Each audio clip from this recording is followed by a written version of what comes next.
नमस्कार दोस्तों, मैं सांत्वना पांडे। आप सभी का मेरे चैनल पर स्वागत है।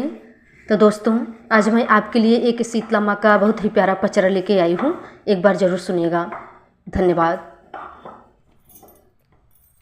निमिया के डरिया पे झूले शीतली मैया, निमिया पली हली बसेर हो।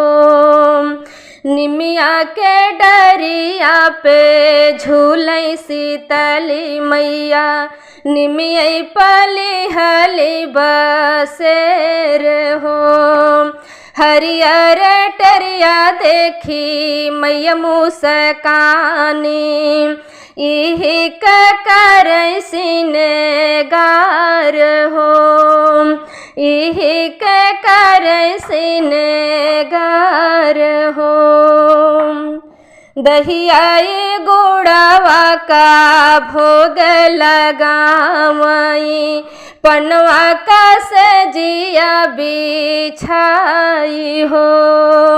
दहिया गुड़वा का भोग लगावई, पनवा का सजिया बिछाई हो। लौंग इलाची अढ़उलवा का फूलवा, मांगई शीतल माई धार हो। लौंग इलाची अढ़उलवा के फूलवा, मांगई शीतल माई धार हो। मांगई शीतल माई धार हो। पियर पियरिया ओढ़ी घर घर घूमई, देखई सकल व्यवहार हो। पियर पियरिया ओढ़ी घर घर घूमई, देखई सकल व्यवहार हो। कावन सेवका मोरा नाम लई पुकारई, के हो लगावई दरबार हो।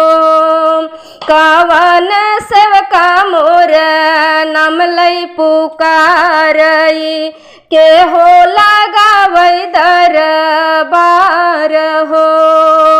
के हो लगावई दरबार हो।